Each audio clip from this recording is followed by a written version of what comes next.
Hello friends, it's Em and welcome back to Em's Storytime.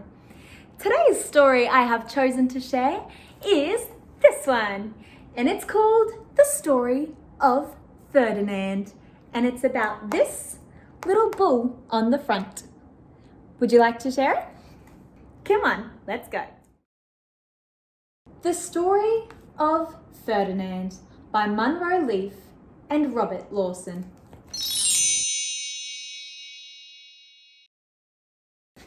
Once upon a time in Spain, there was a little bull and his name was Ferdinand. There's Ferdinand, the little bull. All the other little bulls he lived with would run and jump and butt their heads together, but not Ferdinand. He liked to sit just quietly and smell the flowers.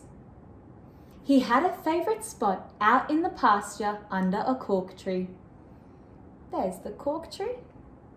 And there goes Ferdinand, ready to sit in his favourite spot. It was his favourite tree, and he would sit in its shade all day and smell the flowers. Sometimes his mother, who was a cow, would worry about him.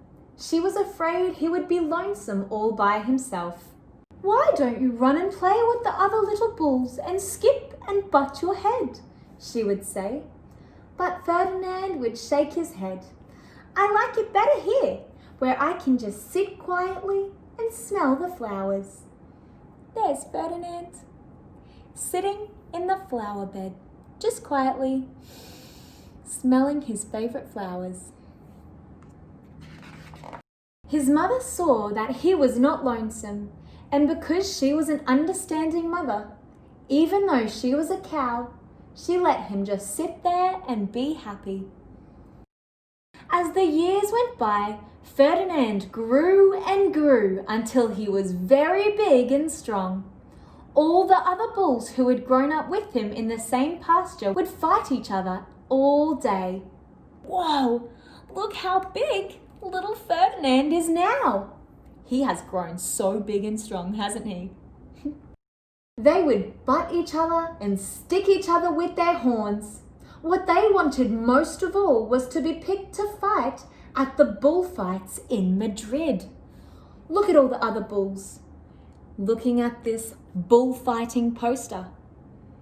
That's all they want to do, is fight in Madrid. But not Ferdinand. He still liked to sit just quietly under the cork tree and smell the flowers. One day, 5 men came in very funny hats to pick the biggest, fastest, roughest bull to fight in the bullfights in Madrid. Look at the 5 funny men in their funny hats. 1, 2, 3, 4, 5. All the other bulls ran around snorting and butting, leaping and jumping so the men would think that they were very, very strong and fierce and pick them. Ferdinand knew that they wouldn't pick him and he didn't care. So he went out to his favourite cork tree to sit down. He didn't look where he was sitting, and instead of sitting on the nice, cool grass in the shade, he sat on a bumblebee. Oh no, poor Ferdinand. Well, if you were a bumblebee and a bull sat on you, what would you do? What do you think? You would sting him. And that is just what this bee did to Ferdinand. Wow, did it hurt? Look at Ferdinand's face. That must have hurt a lot. Ferdinand jumped up with a snort. He ran around puffing and snorting, butting and pawing the ground as if he were crazy. The 5 men saw him and they all shouted with joy. Here was the largest and fiercest bull of all, just the one for the bullfights in Madrid.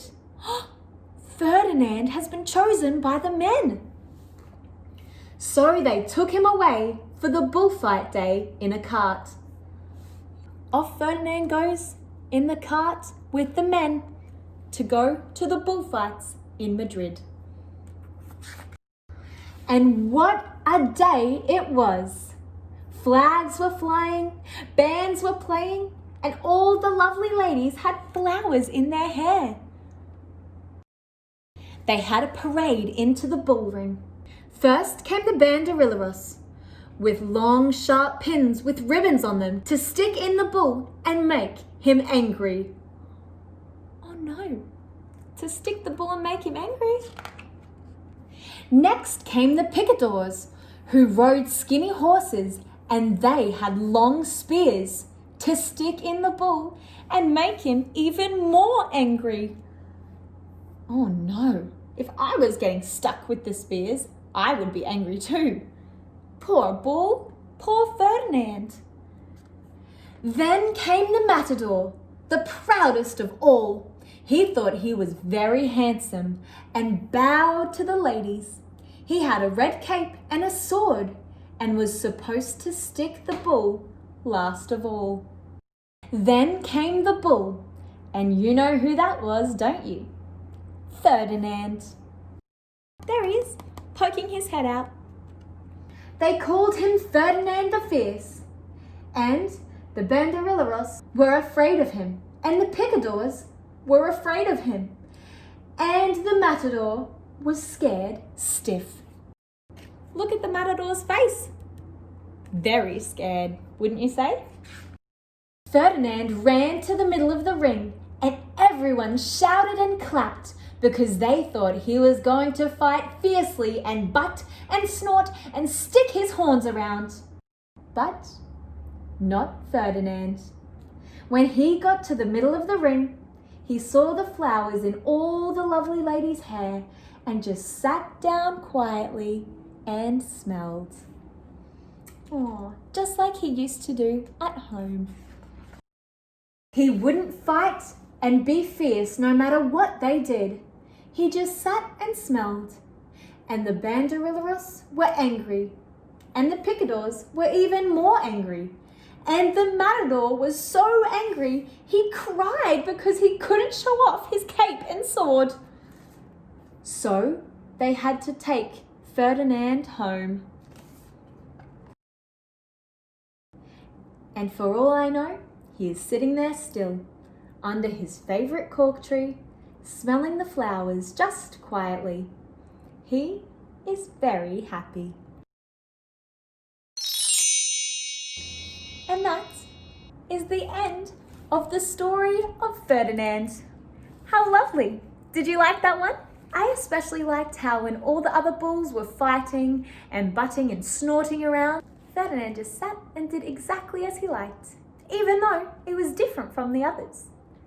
Remember, you don't have to do the same as everyone else. If you just want to sit quietly by yourself, that's okay too. What a great story! Now that we've finished reading, we get to sing our goodbye song. Are you ready? Here we go. Thank you for being here today. Thank you, and have a nice day. Goodbye, my friends. I will see you next time.